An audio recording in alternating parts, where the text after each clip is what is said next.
Today, we're going to be talking about these very special properties. They are so neat. Even when I first talked to you over the phone and you were explaining your properties to me, I was like, wow, this guy cares a lot. I just thought it was really incredible. And I really want to showcase that so other people can get to learn these properties as well as I have and be equally as amazed.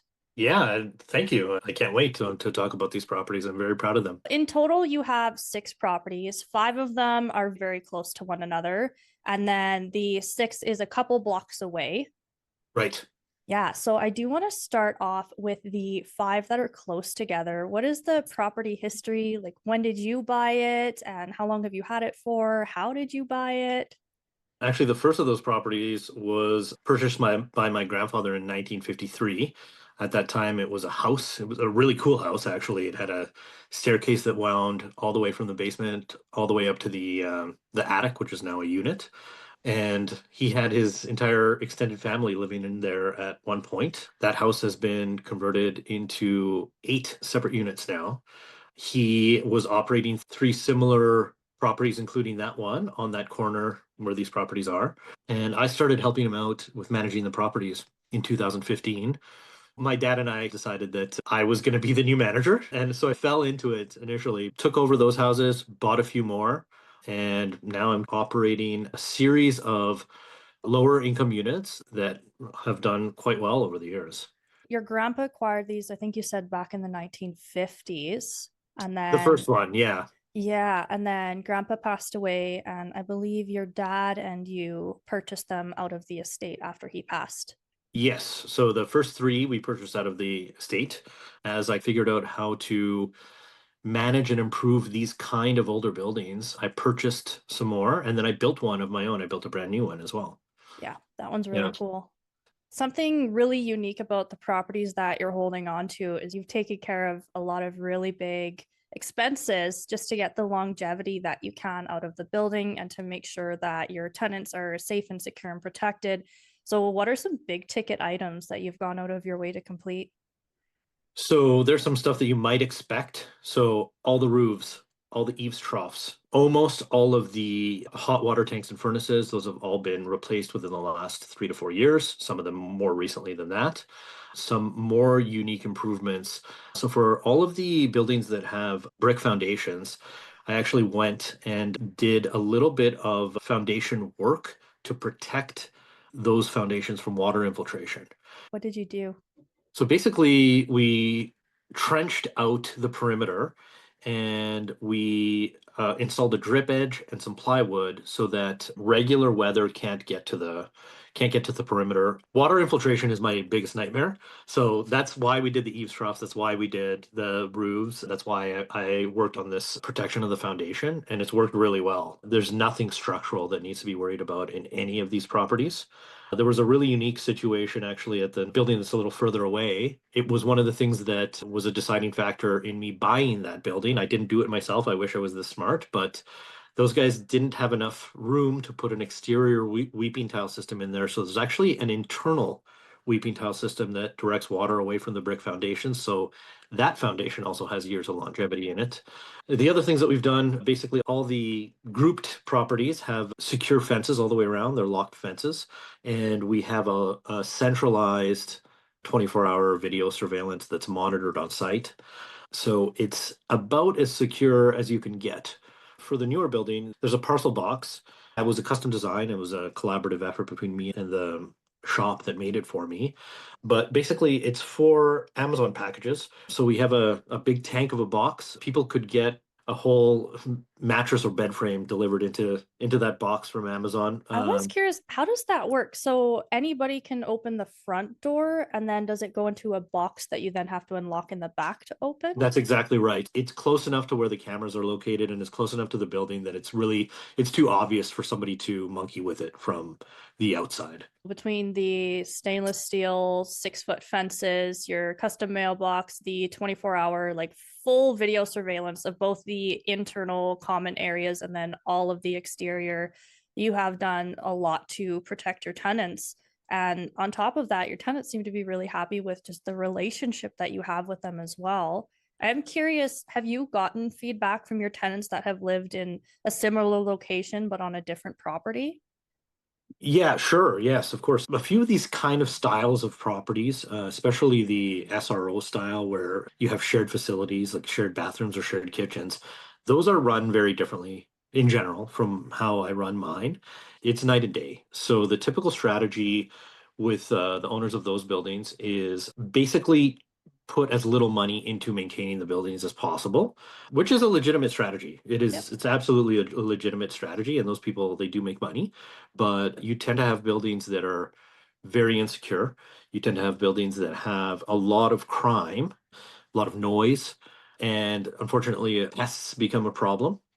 Uh, I have none of those problems. So even conventional apartment buildings that are run that way, um, they don't do very well. As you said, it's a very valid business strategy, but the longevity that you get out of the building and the amount of time that you have to sink in managing it and dealing with the tenants and stuff breaking, I think a Right. lot of landlords are very short-sighted, and you're the complete opposite. That's when I was first talking to you, and then when I go went to go see your properties in person, I was just like, wow, like this guy is just above and beyond what I was expecting. I set up those properties and I did all these upgrades with the intent of making them easier to manage for me. Those security cameras aren't just for external problems. If we move in a tenant who's becoming a problem, it's very easy to identify who is the problem, what the problem is, and deal with it immediately. And that's part of the reason why $40,000 were spent on this comprehensive security camera system, right? That's not just to protect the physical aspects of your property, but also just the culture that you have there. That's a great point, and that's also one of the reasons. Like number one, I've have some tenants. I still have some tenants that predate me in those properties. I have one guy who's been in a property for I think around 22 years, and I do have a responsibility to those guys. At least I feel that I do have a responsibility to those guys. If they've been a good tenant for that long, I want them to remain a good tenant. And the fact that those buildings are run that way means I have a totally different tenant profile than comparable buildings. Everything is super quiet. People have developed quite a good community where people actually look out for each other in those buildings. And I'm never in the situation where there would be a major problem with the building that I don't know about. Let's say somebody overflows a sink or something that could really cause damage if it wasn't reported immediately. That never happens. We get to those things right away because people actually care about where they live. They recognize the difference between if you're renting a $650 unit, for example, you've been in other units in that price range, and Mm-hmm. the difference is night and day, right? You're living in a safe, clean environment. When I'm talking to tenants, I use no bugs, no drugs. And that, even just those two things by themselves, set these properties apart from pretty much any of the other ones, including some government run properties. What else have you done to structure the management of your properties to make it easier? So you mentioned the security systems. What else have you put in place that has really helped compared to when you first got the properties? In both locations, I have a direct site supervisor. This is a person who takes a lot of the weight off my shoulders on a day-to-day basis in terms of direct management. This would be a person who they're the first point of contact, right? If there's a tenancy issue or a building issue, call goes through them first. If it's something that they can't deal with directly, then it gets passed up the chain to me. But it really filters out, honestly, probably 75% of any of the direct management. And these are also guys that, as part of their duties, they're required to go through all the areas of the building on a regular basis. They're Mhm. required to take inventory of the stuff that we keep on site, our supplies. We have a basically a workshop in one of the buildings. Usually I'm getting notified in advance if we need some cleaning supplies or if we're down to only one extra fridge, as fridges need to be replaced. We always have that stuff on hand. So things are very seamless as things need to be repaired. And in fact, I would say I get to repairs probably faster than most rentals at any price range, Mhm. just Well, because it's even really when I was organized, right? at your property, one of them, we were walking through and one of your tenants poked his head out and was saying that Thomas, one of your site soups there, fixed the sink up really well and got on it right away and that he was happy with it. And then I talked briefly to Thomas too, your site soup at the one Yeah, location, and he just seemed so grateful and very eager. And you guys obviously had a fantastic relationship. You could just tell watching you guys talk. he's a really He feel good genuinely wants story, to do a actually. good job. Oh, he's an amazing guy. He's a really feel good story. He was so grateful that somebody would give him a chance to be Mhm. responsible for something like this, and it shows in his work. He's so gung-ho to make sure everything in that building runs smoothly. He knows the tenants' names as fast as I know them, and he's working to make their lives easier and my life easier every single day. I do want to dive into some property specifics for these listings that you have here. So let's start with the converted house, the 6-0 converted house. Okay, so that one has 6 units in it. It's as you said, it's a converted house. All of the converted houses are a little unusual, but they work. All the units have some level of shared facilities. So on the main floor, you have larger units that have their own living bedroom area and then their own full-size kitchen, but they would share a toilet room and a shower room. So you've got 3 units that share a separate toilet room and a shower room. So there isn't a heck of a lot of sharing. Super clean, super quiet. On the second floor, it's a little bit more sharing. So you've got another 3 units up there, but they share the kitchen and the bathroom facilities. The other two houses they're similar, but they have more private units. The other two converted houses have 3 private units each. So those would typically be large studio or smaller one bedroom. Basically, all of those fall into that range. And then they have a couple of shared floors where you'd have 3 tenants sharing a kitchen and a bathroom, just like the last one. Yeah. Is Yeah. the 1-3 converted house, is that the one that had the really big one-bedroom suite that you showed me? Yeah, the one with the walk-through Yeah, kitchen. that one was really cool. So some of the units still have some of the original features of these old buildings. Not a lot of them. The previous owners did their own repairs in their own way. Some of the ones that have some of the original features, like even something as simple as like the original return air grates on them, are like you can tell it's part of the original structure, and they're so cool if you're into that sort of thing. And then between the converted houses, what is the rent range that you're charging? Generally, shared units across the board are 550 to 650. For the private units, I think the least expensive private unit I'm renting right now, there's one person who's grandfathered in at $800 a month. So that's the least expensive private unit, but all the rest of them are 9 to 11. Which actually isn't that low for these to No. be boarding houses, like a bachelor or a one-bed apartment to be between, what did you say, 900 to 1100? Yeah. Like, It's yeah, the exact same rate as I'm getting at my micro studios in the brand new building. Exactly yeah. the same. Yeah. Let's talk about your brand new building. That one is very neat. And you said that you put the concrete and steel foundation in there to make sure that it was built right from the beginning. Yeah, the concrete and steel structure, I didn't choose to do that. It was required actually. Oh, really? Yeah, it was required. It was just a few inches too close to the adjacent property, so that it had to be built non-combustible. So the entire structure, it's not just the foundation, is concrete and steel, but it also means that it's rocket proof.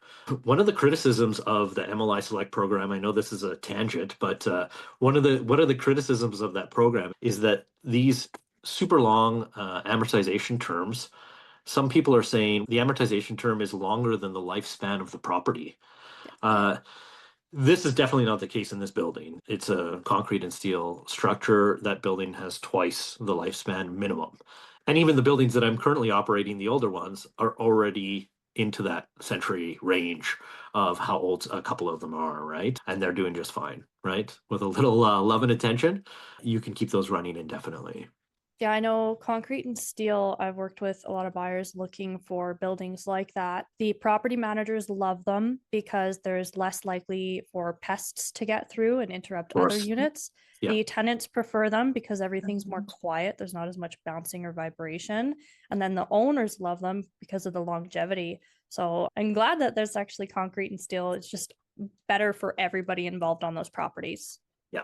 Yeah, and that property has all the modern amenities. So that property is fob access to both the external doors and the hallway door. Tenants can't get to floors that aren't theirs. It's extremely secure. It's got a shared laundry that produces a little bit of income monthly. The units themselves they're all pretty much identical in terms of floor plan. There's 18 of them, and they're under 300 square feet apiece, and it's all on one residential lot. So it performs quite well. Even with new construction costs, you're still several $1,000s in the plus on a month-to-month basis. Yeah, that building's just beautiful to look at from the outside. Like it just looks like it was built well. And then I saw a unit or two in there, and anybody that's seen a new infill of the multifamily four up, four down units, it's just like that, but the units are just smaller. But the same vinyl plank flooring, the white kitchen cabinets, they each have their own bathrooms. They all have their own kitchen and appliances. So it's exactly like these kind of standard pre-construction ones that we're seeing, the townhome style, but they're just smaller units, but they're very clean.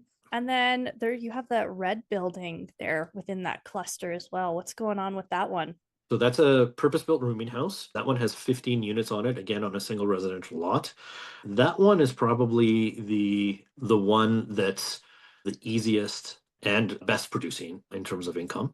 Yeah, so it's 15 units. They do share bathrooms and they all have their own internal kitchenettes. They rent between 550 and 650. I have no problem getting an extra 50 for people who have pets. So a few of them are a little bit more than that. And I've done all the fix-ups that need to be done there for that to run well going forward. There's the we could maybe do a paint job on the main floor hallway, but everything is hunky-dory in there. Something I noticed about all of your older buildings is there's a lot of really small things that most landlords would just say, let it be. But something very specific that I noticed is anywhere where there was a penetration from the main floor into the ceiling to the upstairs, or just where there's any conduit running through, everything is properly sealed off. Like it just, everything is sealed there. You can just tell it's been managed. We saw all of your furnaces, hot water tanks, all of them are pretty much brand new, give or take. Like within the Mhm. 5 years, they're Yeah. very new. Like you can just tell running through there that you give a crap about the properties and you're making sure it physically is in good shape for everybody that's living there. Yeah, I want to make sure that the penetrations are all sealed up because I want it to be as fireproof as possible, right? I Mm. don't want my assets to burn down, of course, so I want to make sure all that stuff is done properly. If there's ever anything that I think could be a risk to the property, I've addressed it. When I first took over these properties, they were very different, and I've done everything I can, including the tenant profile, all the upgrades that we've talked about, to make them run as smoothly and as safely as possible. And I think it's obvious. It'd be obvious to anybody who came for a walk through those properties there. I think one thing we forgot to mention is that for the five grouped properties, the new building in there that has its own laundry. The rest of them actually share a centralized laundry that's in one of the buildings that they have access to during the day. So there's a little bit more revenue there. It's not huge, but yeah, And we do those a are good. all Coinmatic laundry systems, right? Yeah, and I just do the profit sharing with Coinomatic. You could probably make a little bit more money running your own because I do split the profits with them, but it's just less of a headache for me. They take care of any and all servicing, and they're pretty good about coming down there if there's anything wrong. I believe you mentioned before that there's a maximum of 3 units that will use one bathroom, right? In in the converted houses, that's how it works in the converted houses. In the rooming houses, it's a little bit more sharing. But yeah, in the converted houses, it's generally three units sharing a bathroom. So three people, because most of them are single occupants, right? Yeah, I think Yeah. that's a good summary of those five there. I do want to talk about the one that's a couple blocks away. Hmm. That one's really cool. You should talk about the history of that one. Yeah, so that one's been a bunch of things. I should have came prepared to this conversation with more history on it, but I know that it used to be a monastery. That one it's set up a little bit differently. It is a purpose-built rooming house as well. It does have a few private units inside there. Um, but it's got shared bathrooms on each floor and it's dorm style where each bathroom will have a few of its own toilet stalls inside there and then a showering or bathing facility inside there. It's a three-story. It's got 27 units in there, three of which are private. And that's where my guy Thomas is looking Oh, after that place. Thomas. Yeah. Yep. Yeah. And that one runs like clockwork as well. I've only had that for a couple of years, but it's been an excellent performer. I've done significant upgrades in there as well, mostly mechanical systems and then fixturing that were getting to the end of their lifespan. The last guy I had come and look at the radiant heating system said that it was one of the best maintained heating systems that he'd ever seen, and that it had at least another 30 years of lifespan And going that's in the it. one with the internal weeping tile as well, right? That's correct. I've Yeah. never seen that before. I'll admit that. And that was really cool to see myself. Yeah, I hadn't seen that before myself, but it was a really novel solution, I thought, to ensure the longevity of that foundation. Yeah, another thing, I think at least two of your buildings, maybe three, the basements, they're, I don't want to call them crawl spaces, but they're probably maybe 6 feet high. Yeah, yeah, they dip down to Yeah. 6 feet where the ducting is. And Yeah. it's just this huge, wide open space. And in the one that's a couple blocks away, you have so much stuff down there. It's organized, but like you have a workshop pretty much down there for Yeah, any maintenance stuff. You that's right. have space, plenty of space for extra appliances, which of course is great as appliances break and need fixing, as everybody has to deal with. So I think that's a huge bonus because most multifamily buildings I look at, especially built in the 50s, 60s, 70s, all they have for storage for management is these awkward little closets underneath the stairs that are always on a slope and you can't fit anything in there other than a broom and maybe a lawnmower. So for you to have that much storage on your property for management to use as well is really great. Yeah, it took us a while to get there, but at this point I have one whole basement that's dedicated just to paint supplies and a painting station.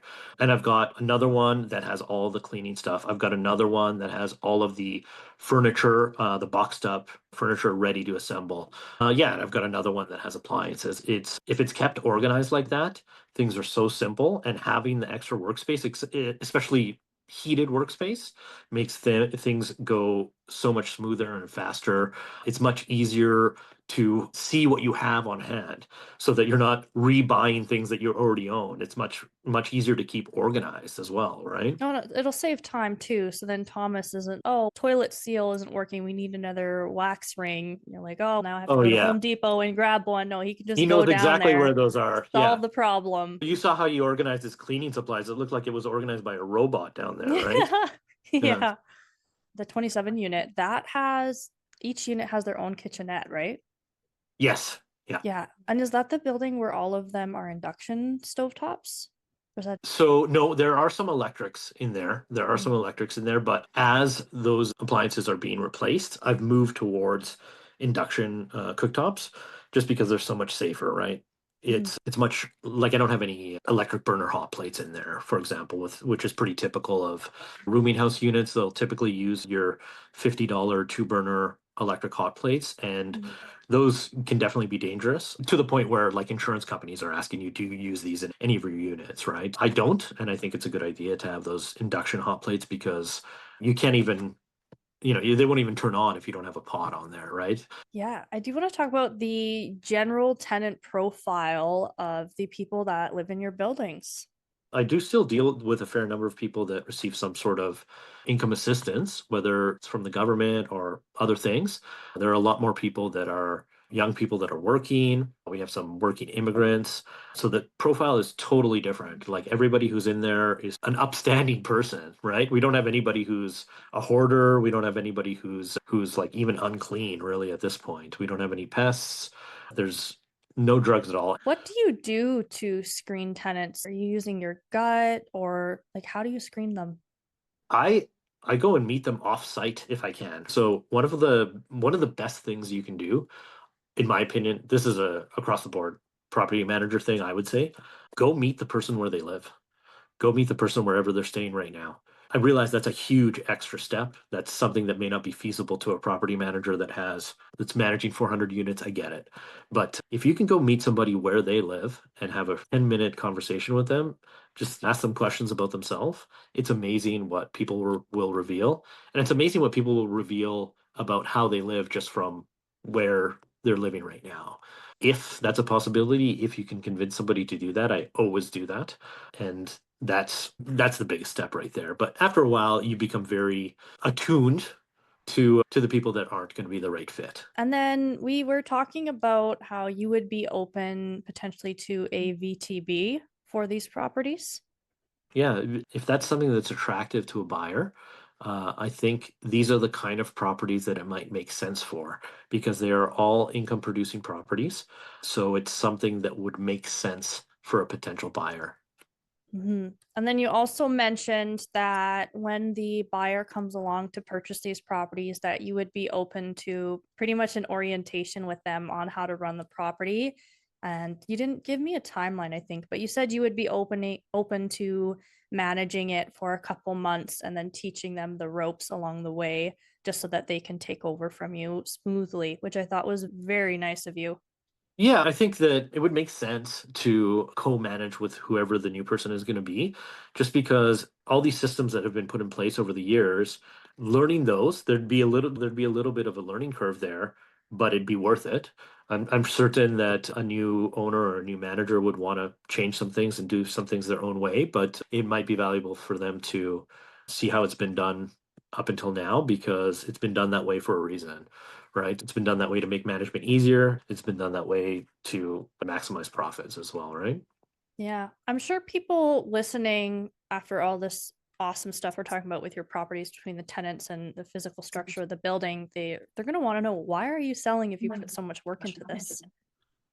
I think that I'm at the point where I think I might just want to try something new, whether that's in real estate. I had my hand at developing that one property, and I think I'd be okay at that as well. I think I could do something larger scale than my new apartment building, and I have the right people that I can form a team with there. Yeah, I think that's of most of why I would try and I don't know. I guess I'm being adventurous. I don't know if that's the Yeah. right answer. I think you've gotten all the experience you can out of these properties. Like you've I been think running so them too. for, I think you said 10 It's years. about 10 years. Yeah, it's about 10 years that I've been working with these properties. Yeah, I think you're familiar with them by now. So Yeah, you're just looking to switch it up and maybe move on to something else. yeah, yeah. Most of your units aren't fancy except for your brand new one, of course, but Mhm. they are safe, they are clean, they are quiet, and they are affordable, which isn't Absolutely. something that your competitive properties are able to say about themselves. And I would probably say about those, just from looking at them in the past, is that they haven't been protected from the big calamities that could affect them. So, which is mostly fire, water infiltration, and then structural deficiencies, right? I went into it from day one thinking of this as a long-term project, and I've acted accordingly. And I don't think most buildings in the same category you could say that about. Is there any final notes that you want to make sure people know about your buildings before we sign off? I don't think so. I would thank you for learning about all these. I'm Yeah. quite proud of them. Yeah, thanks, Megan. Yeah, I've told you a couple times already, but I'm genuinely excited about these properties. I can just tell by you as a person and then physically seeing your properties that you've done such a good job with them. You are proud of them. When I learned of these properties, I was expecting some kind of a slumlord, to be honest, and you were Yeah. the complete opposite. Yeah, I've told a couple people about you, and they know you as the great landlord guy, just so you know. Oh, So yeah, I've definitely made interesting. a great impression. Your properties have made a fantastic impression as well. I do think they're the diamond in the rough for the area. You've just done such a great job with them in all aspects. And yeah, I don't have to pretend to be proud of these properties. I just am. And I didn't even do anything on them. You did all of That- it. But yeah, That's I very do nice really to like them hear. a lot. I really appreciate that, Megan. Thank you. Awesome. Thank you so much for joining me, AJ. Thank you, Megan. All right. I'll talk to you later. Bye bye. Bye.